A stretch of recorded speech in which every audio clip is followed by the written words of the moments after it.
Welcome back to Old School Sports and our Out of the Park Baseball 24 playthrough of the Buffalo Wings. And our defending World Series champion Buffalo Wings are about to begin 2045 spring training. Been a relatively uneventful offseason as far as free agency. We did end up re signing a couple of players. Our number 2 starter, Alexis Barajas, and the outfielder Josh Porter to extensions before the beginning of free agency. And then subsequently, we made a pretty significant trade bringing on Damani Essien to be our shortstop for at least the next season, possibly the next season or two, if our young shortstop prospect Josh Fuchs develops as we hope he will. Essien will only be our shortstop for a year or two. If Fuchs' development doesn't work out as expected, then we might look to keep Essien for a longer period of time.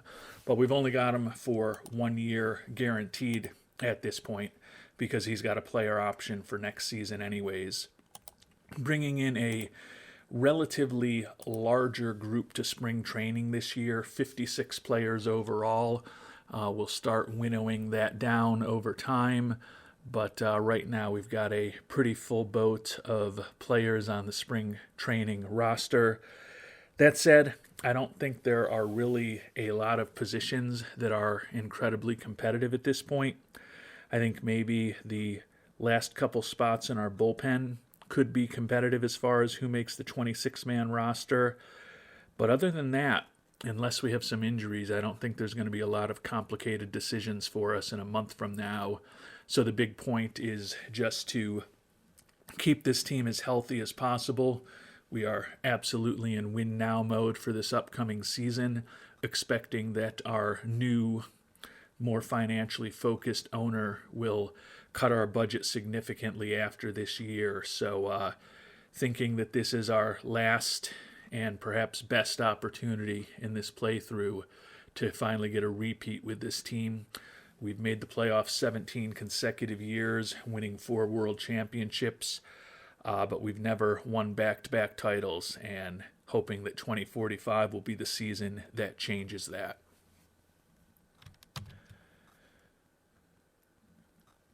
And as spring training has started up, we've been looking for a few players to bolster our minor league system, and an interesting name, Mitch Houlihan, who was our starting catcher for several years, is now wrecked physically, 32 years old, and hit just 242 last year in Seattle after we moved on from him and traded him away. But no one has signed him to a major league deal, and he just signed a contract to play in our minor league system. We'll probably put him on the spring training roster. Would think that he'll end up playing in AAA for us, but nice to have him as a backup option if we do have some injuries. And unfortunately, we do have a pretty significant injury here in the first week of spring training. The young infielder, Ramiro Medina, who we had been playing at second base in spring training. He had been our third baseman last year, but as some viewers kind of noted, probably a better option at second base given the options that we have on our team right now.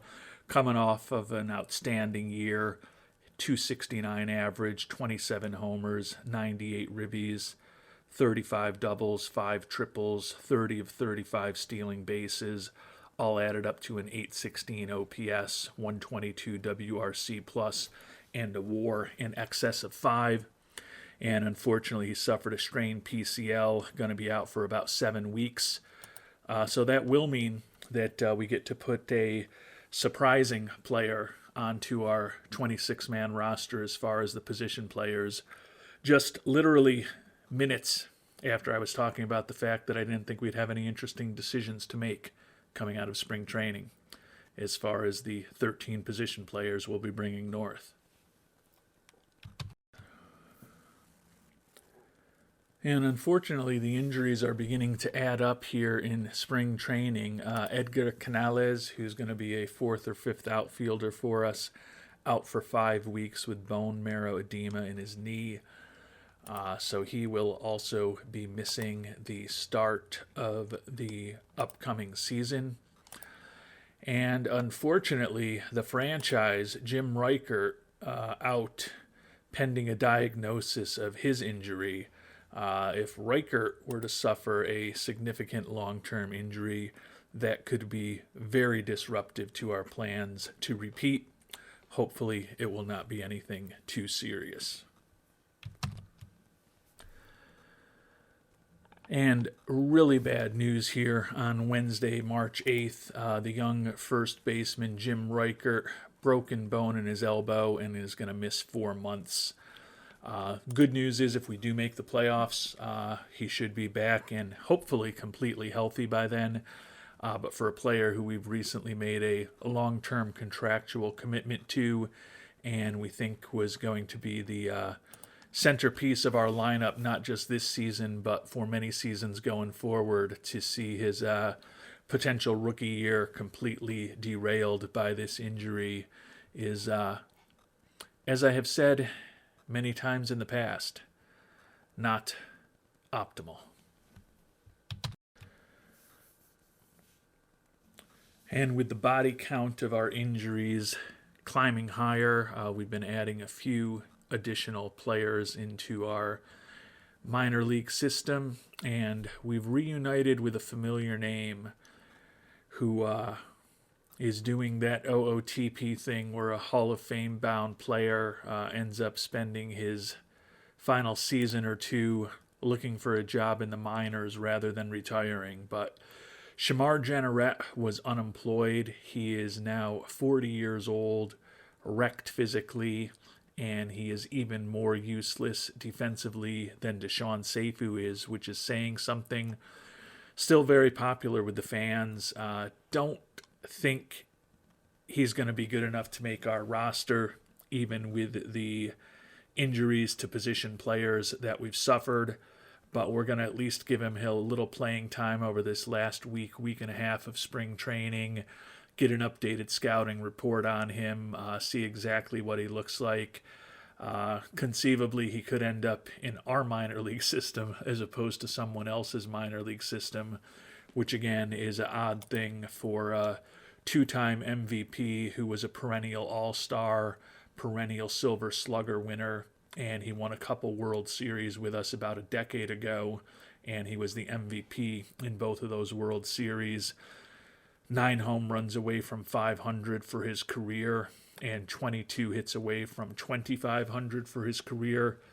So I guess I can kind of understand why he's trying to hang on and maybe hit those milestones. But with MVP awards in each league, over 1,500 ribbies, and a 133 career WRC plus, would think that there's not really too much he's going to do at this point to burnish his potential Hall of Fame resume. And we've made it to the end of spring training. Fortunately, no more significant injuries. Pretty strong performance, 18-8-4 record. You can see Floyd Auclair and Jim Lance, our stopper and our number one starter, had the 2 best ERAs in the spring in the National League. And interestingly, another one of our former players, Juan Estrada, was third in ERA during the spring. Hopefully, Auclair and Lance will continue that. Kind of crazy. Auclair, 31 strikeouts and 7 saves in the spring, even though he has been in the stopper role for us. Don't know how he ended up with 7 saves, but sometimes weird things happen during the spring. At this point, taking a quick look at the injury situation, Canal is a week or 2 away, Medina 3 weeks away, and then most importantly, Reichert still 3 to 4 months away. Starting catcher Juan Ramirez is diagnosis pending, so there could be some more bad news there. And then Damani Essien, the shortstop that we made the big trade for this offseason, also injured and diagnosis pending. So we'll find out in the next couple of days before the season starts just how much of a MASH unit this is going to look like before this regular season starts. Haven't had a big rash of injuries like this that I can think of during this playthrough, but particularly if those injuries to Ramirez and Essien are significant, that would leave us with 4 starters plus one very important bench player. Canales out and off of our 26-man roster as the season potentially begins. And we got some good news and some bad news with those 2 injuries. The good news, catcher Juan Ramirez only going to be day-to-day for a day with a thumb contusion, so he will be back for the start of the year. Unfortunately, our shiny new addition, Damani Essien, broken bone in his elbow, out for 4 to 5 months, so he is going to miss most of this season.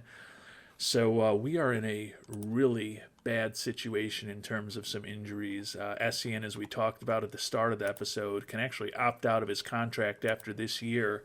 The whole point was to have him around to hopefully be a bridge to Josh Fuchs as our future shortstop, but despite our best intentions to have the perennial Gold Glover Manning shortstop for us this year, we'll be lucky to have him back in August at this point, it appears.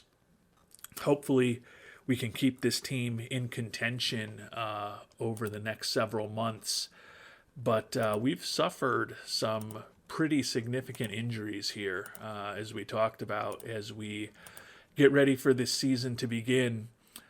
Starting first baseman Jim Reichert, who's likely the best bat on our team, the number 4 prospect in baseball at 24 years old. Lucky to see him before the All-Star break.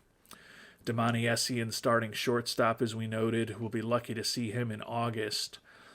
Starting second baseman or third baseman, but he was probably going to be our second baseman this year, Ramiro Medina, going to be out till late April.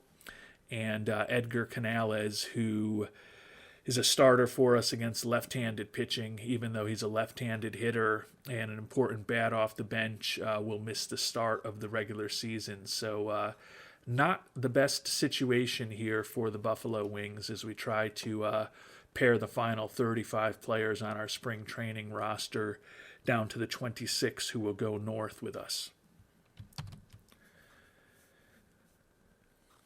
And we've had to make some difficult decisions to get to 14 pitchers, 1 cut left to make, and the final cut is going to be Dan Way.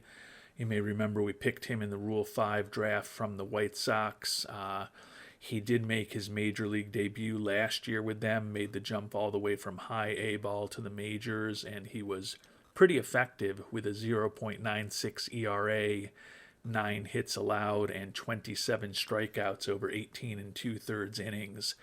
Still a little concerned about his control, and he also didn't pitch as well in the spring as some of the other pitchers on our pitching staff.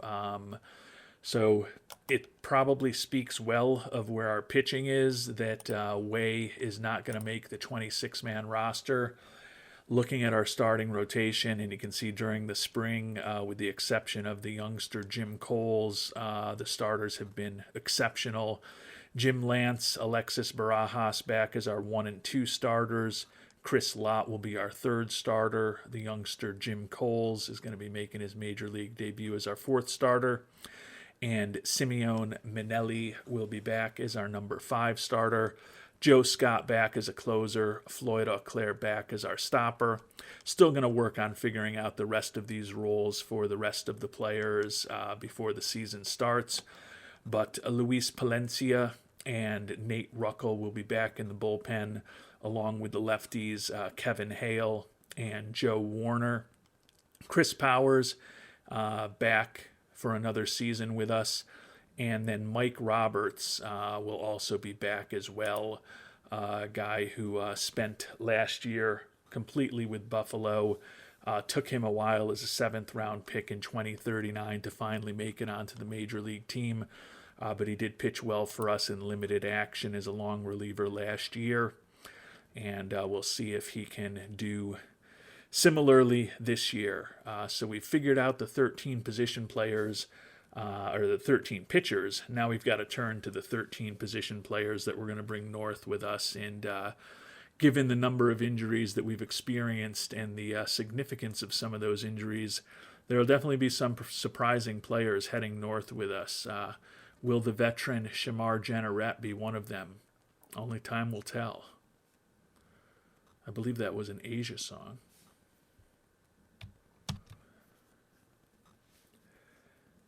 And with the 4 relatively significant injuries that we suffered to position players during spring training, there's going to be 4 surprise players on the 26-man roster, and Shamar Jenneret is going to be one of them. The veteran shockingly makes the team. He's so bad defensively that we'll be playing him at DH against left-handed pitching, and Seifu, with his brutal ratings, is actually going to be our first baseman for the near term against left-handed pitchers. Certainly, once again, not optimal, but the guys who are both in the early parts of their 5th decade on the earth, Seifu and Jenneret, going to be teamed up again, at least against left-handed pitching. Mike Frank, who has been in Albany for us most of the past few seasons, will be making his major league debut. Utility infielder, we picked him up in a trade with the Mets 3.5 years ago at this point. He's just been organizational depth, but with all the injuries we've had, particularly to our infielders, he's going to make the team. And then Juan Palomo, an international signing from 2038, 23 years old, has not played above high A ball yet. We were going to try to get him into Double A for the first half of this year and then Triple A for the second half of the year. But the injuries to our infield are so extensive at this point that he's going to be our starting third baseman as the season begins, making the huge jump from high A ball to the major leagues. And the final guy who's going to surprisingly make the team is Juan Larios, a guy who split last year between high A Jamestown, Double A Utica, and then he had 30 at-bats at Triple A Albany. And Larios, the young outfielder who was an international free agent signing in 2038, is going to get to be making his major league debut at the age of 24. So with Frank, Palomo, and Larios, we've got 3 players making their major league debuts as everyday as position players for us. Palomo, as I said, is going to be our starter against third baseman. Larios will be getting some time as our starting right fielder, number 2 hitter against right-handed pitching. Frank will be a utility infielder for us. And then, as I mentioned, someone on the opposite spectrum of those 3 as far as his major league experience and his age, Shamar Jenneret is going to be our DH and number 5 hitter against left-handed pitching. As I mentioned, a ton of injuries. Reichert, our first baseman, Ramiro Medina, our second baseman, most likely, although he's still listed as a third baseman, and Damani Essien, our starting shortstop, all out to begin the season. And Reichert and Essien in particular will be out for an extended period of time. And the utility infielder Edgar Canales also out as the season begins. So that's going to give us opportunities for some different players to be on this 26-man roster as the season begins. When we look at the lineup, certainly not what we anticipated. Ishmael Velasco back in center field and leading off. Juan Larios will be making his major league debut as our right field and number 2 hitter. Tim Boston, the DH, batting third. Josh Porter in left field hitting cleanup. Luis Comaduran slides over to first base with Reichert out. He'll be hitting 5th. Danny Ferguson, who we had hoped to pivot over to third base this year, will be back as our starting second baseman. Mike Whitehead, who we had intended to be as a super utility role for us this year, will be back as our starting shortstop. Juan Ramirez back at catcher, and then Juan Palomo, the youngster, making the big jump from high A ball to the majors. He'll be our starting third baseman at least these first few weeks of the season.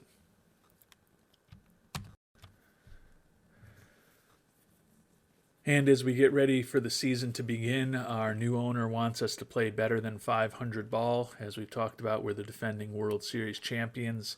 And our intent this year was going to make a strong run at a repeat. Certainly that is still our intent at this point, but realistically, I think over these next few months, we want to just kind of get to the All-Star break and be in contention. If we're kind of in a wild card type position when we get to the All-Star break, and hopefully the reinforcements, particularly Riker and Essien, are close to coming back, we'll feel like hopefully we can guide this team back into the playoffs for an 18th consecutive year. And then if we get to the playoffs and we're completely healthy, I think we can be pretty competitive. So I still have higher expectations than Mr. Ames does, but it's going to be much more challenging to achieve those expectations than I had anticipated. Taking a look at the preseason predictions here, and you can tell that we're missing a lot of good players off of our roster right now, because we are projected to go 85-77, tied for fourth with the Nationals in the NL East, 18 games behind the Expos, who are expected to win 103 games and be the best team in not just the National League, but all of baseball. And with 85 wins, we would be tied with 5 other teams, one of whom would be the National League leader. But with 85 wins, that would put us tied with 4 other teams for the final 2 wild card spots in the National League. So hopefully we can do better than that. 85 wins would certainly be a bitter disappointment given the high expectations that we do have for this squad. You can see in this simulation, none of our position players and none of our pitchers were viewed as being among the top 10 in the league. Former pitcher of ours, Alexis Mendoza, expected to have a big year, 17-10 with the 2.49 ERA for the San Francisco Giants. But it is going to be a challenge to hopefully, as I said, keep this team competitive over the first half of the season. We are in a position where we've got a good amount of money to potentially spend on one-year contracts, so we can add some talent in the trade market. We have taken a look at the waiver wire over the last couple of days, and even with the weakness of some of the guys on our 26-man roster, hasn't been anyone compelling for us to look at there. But we could look to make a trade as the season moves on. We have looked in free agency. The one guy that I feel a little bad about missing out on was our former shortstop, Steve Anderson, who's now more of a third baseman. He was looking a few weeks ago, before we had the huge rash of injuries, for about $4 million a year, but he wanted to be guaranteed a spot in the starting lineup. Unfortunately, by the time this last rash of injuries hit and really hurt us, he had already signed, I believe, with either the Mets or the Yankees, one of the New York clubs. But certainly with the number of injuries that we've had this spring training, having a veteran like Anderson in the infield would have been very helpful. That said, we should have Canales and Medina back within the next few weeks, which will make us make some difficult decisions with some of the young and the older talent that ended up making our 26-man roster. But certainly think that having Medina back will definitely help, because then we'll be relatively close to where we were expecting, or not where we were expecting to be, but where we were last year in the infield, with Medina at second, Ferguson likely at third, and Whitehead back at shortstop. Coma Duran at first base instead of Rojas from a year ago, but still feel like we'll be close to where we were a year ago, and then hopefully we'll have the additions of Riker and Essien down the line to make the roster even better. So with some pretty significant injuries in spring training this year, certainly not where we expected to be here on April 3rd, 2045. But as I talked about, we should have Canales and Medina back relatively soon. Hopefully we can get to the All-Star break, be above 500, be in contention for a wild card spot. And then even if we don't end up doing much as the trade deadline approaches, the addition of the young budding superstar Mr. Reichert back into the middle of our batting order, and then hopefully not too long after that, the addition of the perennial Gold Glove winning Damani Essien back into our lineup as well, or in the case of Essien, into our lineup for the first time ever, will be more impactful than any trades that we could potentially make. But the goal is to just keep this team competitive until these players are healthy. And we'll find out how we do with those goals and the rest of our goals in our upcoming episodes. Next episode will be opening day, where we will play out the first game of the season.